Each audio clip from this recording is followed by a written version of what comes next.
You think uncertainty makes you anxious. It doesn't. It makes you obedient. The anxiety is just what obedience feels like from the inside. Every system that has ever needed your cooperation has used the same tool. Not force, not law, not fear, uncertainty. Because a nervous system that cannot calculate the future does not become defiant. It becomes manageable. And a manageable population requires no enforcement, only enough ambiguity, sustained long enough to make resistance feel irrational. This is not a theory about power. It is a description of what pressure produces inside the organism. What follows is an explanation of how that process works, systematically, biologically, and without anyone needing to plan it. To understand the mechanism, it is necessary to separate uncertainty from fear. Fear has an object. Uncertainty does not. This distinction is not philosophical. It is neurological. Fear activates a defined threat response. The organism identifies the source, calculates escape or resistance, and acts. Uncertainty activates something different. It activates sustained vigilance without resolution. Neuroscientists refer to this state as hypervigilance. The amygdala, the brain's primary threat detection structure, does not require a confirmed threat to remain active. It requires only the possibility of one. Under chronic uncertainty, the amygdala maintains low-grade activation across extended periods. The cost of this state is measurable. Prefrontal cortex function, the region responsible for long-range planning, moral reasoning, and behavioral flexibility, begins to operate with reduced efficiency. Cognitive resources that would otherwise support complex decision-making are redirected toward immediate threat monitoring. This is not dysfunction. This is metabolic efficiency under pressure. The default mode network, which governs self-directed thought, future simulation, and autonomous reasoning, also contracts. The mind stops investing energy in futures it cannot predict. It stops modeling outcomes that carry too much variance. Under prolonged uncertainty, the cognitive horizon shortens. And a shortened cognitive horizon produces a specific behavioral output. The organism stops planning ahead and starts managing the present. Most people call this pragmatism. It is not pragmatism. It is energy conservation dressed in the language of practicality. The cost of this adaptation is rarely visible at first. The organism does not feel diminished. It feels focused. The narrowing of attention reads internally as clarity. The reduction in long-range ambition reads as realism. The decreased tolerance for confrontation reads as maturity. Robert Sapolsky's research on sustained stress physiology describes this process with precision. Under chronic psychological stress, organisms shift behavioral investment from exploratory behavior to conservative behavior. The organism stops reaching for outcomes it cannot guarantee and begins protecting outcomes it already holds, even when those outcomes are inadequate.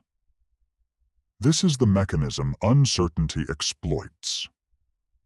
It is not that the individual becomes obedient. It is that the individual becomes efficient. And efficiency, under resource scarcity, prioritizes what is known over what is possible. The system does not command this. The nervous system calculates it. Michel Foucault observed a structurally parallel phenomenon in the architecture of institutional power. He noted that the most durable systems of control do not require constant enforcement. They require only the internalization of the possibility of enforcement. The organism surveils itself. The system provides the framework. The organism provides the labor. Uncertainty functions identically. It does not need to deliver consequences consistently. It only needs to deliver them unpredictably. Unpredictability, not severity, is what produces compliance. The nervous system cannot adapt to what it cannot predict, and what it cannot adapt to, it cannot resist. At this point, the system no longer needs to apply pressure. The organism maintains the pattern itself. This mechanism does not remain abstract. It produces identifiable behavioral signatures in adult life, across populations, consistently. The first pattern is avoidance of long-term financial risk. The individual operating under sustained economic uncertainty stops engaging with instruments that require patience or tolerance for variance, not because they lack intelligence or ambition, because the cognitive resources required to hold long-time horizons are not available when those resources are allocated to managing present-tense threat. The second pattern is preference for institutional stability over personal autonomy. Individuals experiencing prolonged uncertainty begin to assess employment, relationships, and residence through a single filter: predictability. Autonomy requires the capacity to absorb the variance of self-direction. Under resource constraint, that capacity contracts. The organism trades possibility for consistency. The third pattern is reduced confrontation with authority structures. This is perhaps the most structurally significant output. Confrontation is metabolically expensive. It requires energy, cognitive modeling of outcomes, and tolerance for social unpredictability. Under chronic uncertainty, none of these resources are available in surplus. The organism avoids confrontation not because it has accepted the authority, because resistance costs more than it currently has. The fourth pattern is emotional flattening, interpreted as stability. Over time, the nervous system under sustained pressure reduces its emotional responsiveness. The organism stops cycling through hope and disappointment. The emotional range compresses toward a flat baseline. This compression is often read by the individual and by observers as maturity. It is not maturity. It is the nervous system's adaptation to a recurring experience of unresolved outcomes. The fifth pattern is chronic low-grade vigilance.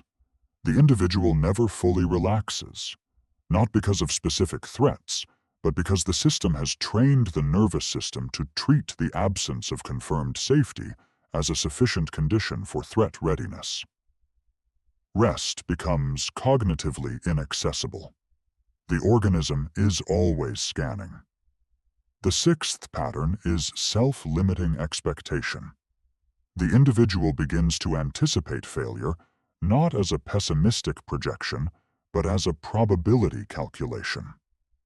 The nervous system, trained by repeated exposure to uncertain outcomes, assigns lower probability to positive variance. This recalibration is presented to the conscious mind as realism. It functions as a preemptive suppression of ambition that costs the system nothing. These are not personality traits. They are efficient survival patterns produced by a specific pressure environment. This pattern rarely stops at behavior. It usually extends deeper into the nervous system. The next layer makes the mechanism clearer. What makes uncertainty distinctly efficient as a regulatory mechanism is its self-concealing architecture. Other forms of systemic pressure leave visible marks. Economic deprivation is measurable. Physical coercion is documentable. Explicit prohibition can be identified and named. Uncertainty leaves none of these. The individual experiencing its effects does not typically report feeling controlled. They report feeling stressed, tired, cautious, realistic. The language of adaptation has no register for structural pressure when that pressure is invisible. And uncertainty, by definition, is invisible. It is the absence of information, the absence of guarantee, the absence of confirmed safety. You cannot point to absence. You can only feel its weight. This is the mechanism's most efficient feature. It recruits the organism's own interpretive system into the process of its maintenance. The individual does not perceive external control. They perceive internal limitation. And internal limitation is attributed to the self, to temperament, to intelligence, to discipline. The structural source of the limitation disappears from the analysis entirely. Systems rarely collapse because of resistance. They stabilize through adaptation. The organism adapts to uncertainty by becoming predictable. It adapts by contracting its ambitions to match the horizon the system has made visible. It adapts by directing its analytical capacity toward the present, away from futures the system has made illegible. Each of these adaptations is rational. Each is individually efficient. Collectively, they produce a population whose behavioral outputs are stable, manageable, and self-reproducing. The system does not need to enforce this.